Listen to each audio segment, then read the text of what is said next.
বর্তমানে বিএনপি সংস্কারের প্রস্তাব সবার আগে দিয়েছে, কারণ ভবিষ্যতে ইনশাল্লাহ বিএনপি করার সক্ষমতা রাখে।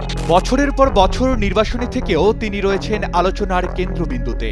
বলছি, দীর্ঘ সংগ্রামের পথে হাঁটা একই মানুষের গল্প, যার জীবনযাপন রাজনীতির থেকেও বেশি নাটকীয়, যিনি দূর থেকেও দলের স্পন্দন নিয়ন্ত্রণ করেন।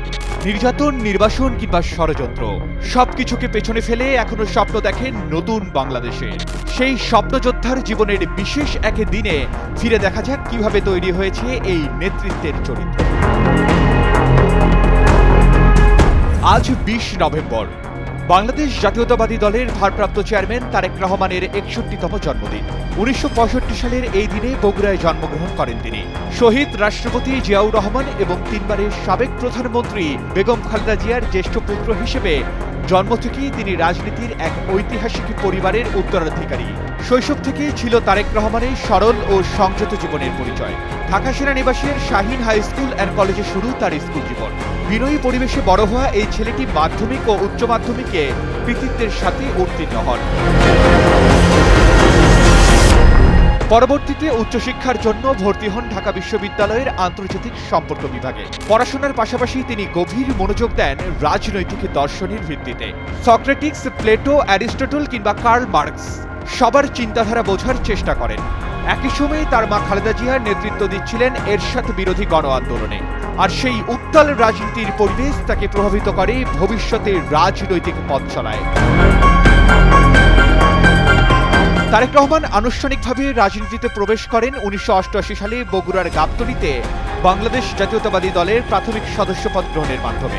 1991 সালে জাতীয় নির্বাচনে তিনি দলীয় প্রচারণায় গুরুত্বপূর্ণ ভূমিকা রাখেন। তার সংগঠক সক্ষমতা সবচেয়ে বেশি নজর কেড়েছিল যখন তিনি 5টি আসনে বেগম খালেদা জিয়ার নির্বাচনী প্রচারণায় সমন্বয় করেন এবং প্রতিটি আসনে বিশাল বিজয় প্রমাণ করে তার ভবিষ্যৎ নেতৃত্বের দক্ষতা। এরপর 1993 সালে তিনি বগুড়া জেলা বিএনপির সদস্য হন এবং রাজনীতিতে আরও সক্রিয়ভাবে যুক্ত হন। যেহেতু রাজনীতিতে এসেই গেছেন, সুযোগ পেলে কিছু ভালো করতে। 2007 সালে 1/11-এর সময় তারেক রহমান রাজনৈতিক নির্যাতনের শিকার হন। সেনা সমর্থিত তত্ত্বাবধায়ক সরকারের সময় তাকে একাধিক মামলায় জড়ানো হয়, যেখানে অনেক ক্ষেত্রে ছিল রাজনৈতিক উদ্দেশ্য প্রণোদিত গ্রেপ্তার ও হয়রানির অভিযোগ। নির্যাতন, মামলা ও নির্বাসন সবকিছু সত্ত্বেও রাজনৈতিক চিন্তা, দর্শন ও সংস্কারের স্বপ্ন তিনি ছাড়েননি। দেশকে দুঃশাসন ও অনিয়ম থেকে বেরিয়ে এনে একটি আধুনিক রাষ্ট্র গড়ে তোলার লক্ষ্যে তিনি ঘোষণা করেন 31 দফা জাতীয় সংস্কার পরিকল্পনা। এই পরিকল্পনায় ছিল প্রশাসনিক, আইনসভা, বিচার বিভাগ, স্থানীয় সরকার, স্বচ্ছতা, জবাবদিহিতা এবং মানবাধিকার সবকিছুর উন্নয়ন ও পুনর্গঠনের প্রতিশ্রুতি। তারেক রহমান সবসময় একটি যোগ্যতা ভিত্তিক সমাজ গড়ার কথা বলেন, যেখানে প্রতিটি নাগরিক তাদের ন্যায্য অধিকার পাবে। তিনি বিশ্বাস করেন বাংলাদেশকে বিশ্বধারার সঙ্গে তাল মিলিয়ে এগোতে হলে প্রয়োজন কাঠামোগত রূপান্তর, সুশাসন এবং রাজনৈতিক স্থিতিশীলতা। তিনি ভবিষ্যতের বাংলাদেশকে জলবায়ু সহনশীল একটি আধুনিক রাষ্ট্র হিসেবে গড়ে তুলতে চান। বৈশ্বিক উন্নয়ন, জলবায়ু পরিবর্তন এবং পরিবেশগত দুর্যোগ মোকাবিলায় আন্তর্জাতিক সম্প্রদায়ের সঙ্গে সহযোগিতা করাই তার স্বপ্নের অংশ। রাজনীতির পাশাপাশি তিনি নীরবে যুক্ত থেকেছেন দাতব্য কার্যক্রমে। অনাথ শিশুদের সহায়তা, দুস্থ পরিবারকে সহযোগিতা কিংবা আহত রাজনৈতিক কর্মীদের পুনর্বাসন, এসব ক্ষেত্রে তার অবদান বহুবার উঠে এসেছে। অনেক ক্ষেত্রেই তিনি নিজের পরিচয় প্রকাশ না করে ব্যক্তিগতভাবে সাহায্যের হাত বাড়িয়ে দিয়েছেন। দীর্ঘদিন বিদেশে থাকার পরও তারেক রহমান দলের সিদ্ধান্ত গ্রহণে কেন্দ্রীয় ভূমিকা ধরে রেখেছেন।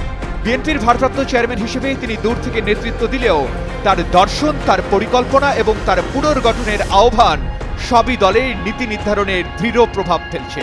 আসন্ন ত্রয়োদশ জাতীয় সংসদ নির্বাচনে তিনি বগুড়া 6 আসন থেকে প্রতিদ্বন্দ্বিতা করছেন। আর দলীয় নেতাকর্মীরা বিশ্বাস করেন তার দেশের মাটিতে প্রত্যাবর্তন শুধু সময়ের অপেক্ষা। এই লিগেসি বা আদর্শ এই দলের প্রতি বাংলাদেশের কোটি কোটি মানুষের আস্থা এবং বিশ্বাস আছে।